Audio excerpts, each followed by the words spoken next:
Qu'est-ce que tu lis, Bachir? Je lis pas, j'apprends mes leçons. Histoire. Tu aimes ça, l'histoire? Oh non, j'aime pas. Il y a trop de gens à se souvenir. César, Napoléon, Christophe Colomb, Jeanne d'Arc, je mélange tout. Tiens, ce que tu dis là me rappelle une histoire, justement. Tu nous la racontes, monsieur Pierre? Attention, ça n'est pas de l'histoire avec un grand H, mais seulement une petite histoire à ma façon. Avec un petit H? C'est ça. Il y a très longtemps, dans un pays lointain, vivait un roi barbare et cruel.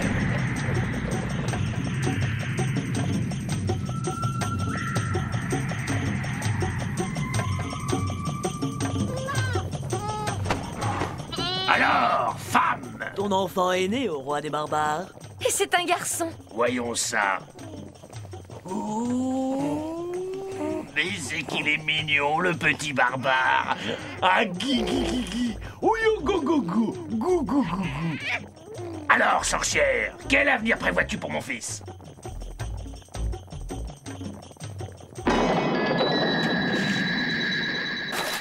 Ton fils laissera son nom dans l'histoire au roi. Et de plus, il sera immortel. Mais à une condition. Ah? Eh bien, parle, la vieille. À condition que tu lui donnes le nom de... Ah, tu nous prends pour qui, sorcière? On est des barbares, mais pas des brutes, tout de même. Alors tant pis pour toi, ton fils restera un inconnu. Et pas immortel du tout. Au contraire. Il mourra avant d'avoir 10 ans. J'ai dit. Attends un peu, la vieille. Tu jures que si je l'appelle le... Comme tu dis, il ne mourra jamais? Et son nom restera dans l'histoire?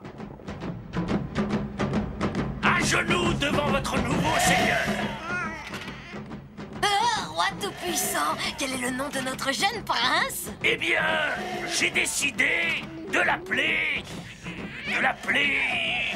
Lustucru. Lustucru! Ah, Lustucru!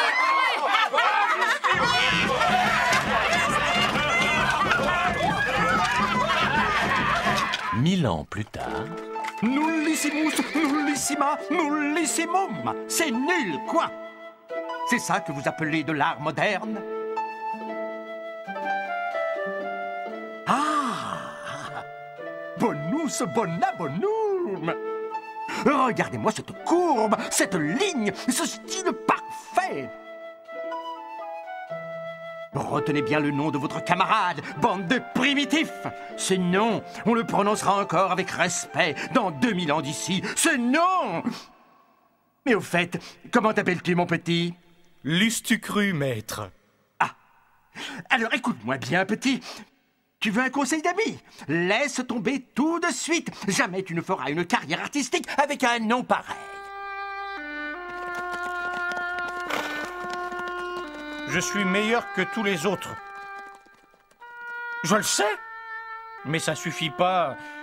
Pour rester dans l'histoire, il me faut accomplir quelque chose d'héroïque, d'énorme. Mais quoi? J'ai une idée. Je vais conquérir la Gaule. Il faut savoir qu'à cette époque, la France s'appelait la Gaule et ses habitants... Les Gaulois. Exact. Les Gaulois étaient très courageux, mais manquaient terriblement de discipline. Les Romains étaient bien plus disciplinés. Ils envahirent rapidement la Gaule. Les Gaulois se replièrent dans une ville appelée... Alésia. Bien, Nadia.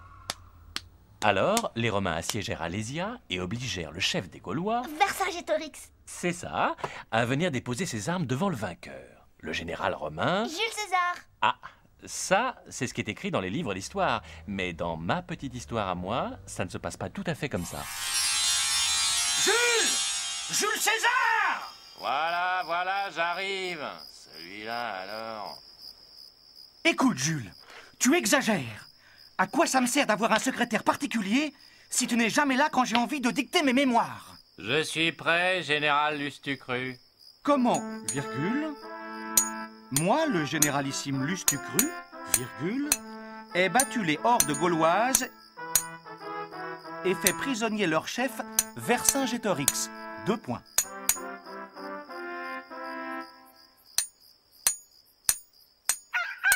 Ne t'inquiète pas, Lustucru, je vais raconter aux Romains comment tu as conquis la Gaule pour eux. Ave, Lustucru. Ave, César. Cette fois, les Romains vont me nommer empereur et mon nom restera célèbre dans l'histoire.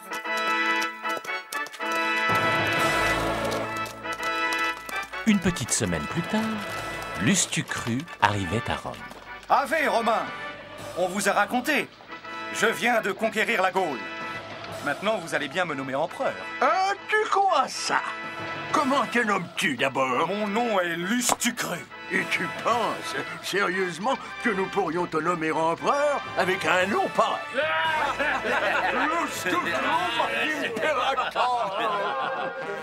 D'ailleurs, voici notre nouvel empereur, le véritable vainqueur des Gaulois. Jules! Mais enfin, voici le livre où sont racontés mes exploits. Quoi? Mais le secrétaire avait truqué le récit. Partout où il aurait dû écrire Lustucru, il avait écrit Jules César. Qu'on arrête cet imposteur et qu'on le jette en pâture au lion du cirque. J'ai dit. Les lions l'ont mangé, Lustucru. Oui, mais ça n'était pas bien grave parce qu'il était immortel. Quand même. Lustucru voulait absolument laisser son nom dans l'histoire.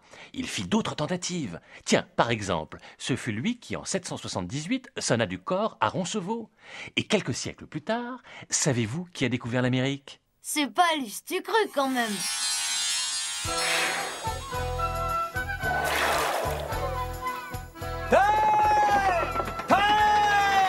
Capitaine Lustucru! Victoire! J'ai réussi! J'ai découvert l'Amérique! Mon nom va entrer dans l'histoire. Mais, capitaine, il y a du monde. Oh? Des Américains? Bonjour, good morning, I am very contente. You American? Moi, Lustucru. Lustucru? Lustucru? Ridicule! De quoi aurions-nous l'air si on disait que l'Amérique a été découverte par Lustucru? Comment t'appelles-tu, toi? Moi, Christophe Colomb? Pourquoi? Et c'est ainsi qu'une fois de plus, le nom de Lustucru fut rayé de l'histoire. Le pauvre. Il fit encore bien d'autres tentatives pour y entrer dans l'histoire. Regardez, Charlemagne, c'était Lustucru. Napoléon, c'était Lustucru. Jeanne d'Arc, c'était Lustucru. Qui a peint la Joconde? Lustucru. Qui a inventé l'imprimerie? Lustucru. Qui a découvert le vaccin contre la rage? Et vous savez qui a marché le premier sur la Lune? Lustucru. Eh oui. Et malgré tout ça, son nom est resté jusqu'à nos jours inconnu. Résigné à ne jamais être célèbre, il s'installa dans un village tranquille.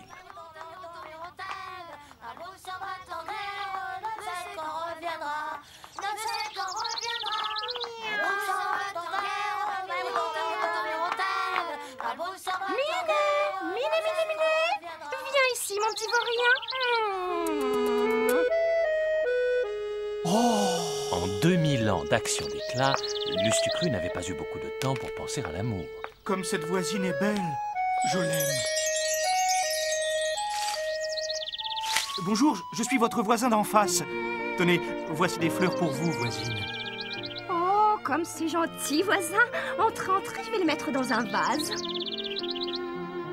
Dites-moi, voisine, Je vous écoute, voisin. eh bien, je suis venu vous demander en mariage. Je vous aime, je veux vous épouser. Mais je vous connais à peine. Vous apprendrez à me connaître. Vous voyez, je suis grand, fort, je suis brave et surtout, je suis immortel. Immortel. Ma foi, j'avoue que c'est intéressant, mais je ne connais même pas votre nom. Je m'appelle Lustucru. Ah. Alors non, c'est impossible. Je suis une personne sérieuse, moi, figurez-vous. Je n'ai pas envie qu'on m'appelle Madame Lustucru. Ah, ça, non. Minet? Allez, adieu, voisin. C'est le roi d'Agobert qui avait mis sa culotte à l'envers. Le beau roi Téloin lui dit oh mon roi, votre majesté mal culottée. Mais cette fois, Lustucru était amoureux. Il ne se tint pas pour battu. Minet, Minet. Minet? Mon Minet, où es-tu, mon petit Minet? Oh, qui me rendra, mon cher petit Minet? Ah, monsieur Lustucru! J'ai perdu mon petit Minet! Mais non, voisine, il est chez moi. Chez vous? Oh, quel bonheur! Minet? Où est-il? Rondelle-moi! Minute, voisine. Je vous ai dit qu'il était chez moi. Je n'ai pas dit que je vous le rendrais. Comment? Mais vous n'avez pas le droit. C'est mon petit chat à moi. Je ne peux pas vivre sans mon petit minou. Et moi, je ne peux pas vivre sans vous, voisine. Épousez-moi et je vous rends votre chat. Et si je refuse? Je le mange. Vous m'aimez à ce point-là? Plus encore, voisine. Pauvre homme. Je ne savais pas qu'il existait encore des êtres capables d'aimer si fort. Si je vous épouse, vous me rendez mon chat. Promis juré, voisine. Après tout, Lustucru, ce n'est pas un si vilain nom. On doit pouvoir s'y habituer à la longue. Et voilà. Il n'est jamais devenu célèbre alors, le pauvre Lustucru? Dans l'histoire avec un grand H, non. Mais dans la petite histoire, la voisine de Lustucru, savez-vous comment elle s'appelait? Moi, je sais, la mère Michel. Bravo, Bachir. Et au moment où les nouveaux mariés sortaient de l'église, les enfants du pays se mirent à chanter une chanson qu'ils avaient inventée pour immortaliser cette petite histoire. C'est la mère Michel qui a perdu son chat, qui crie par la fenêtre qui le lui rendra. C'est le père Lustucru qui lui a répondu, mais non, la mère Michel, votre chat n'est pas perdu. Sur l'air du tra-la-la-la, sur l'air du tra-la-la-la. Sur l'air du tra-la-la et tra-la-la.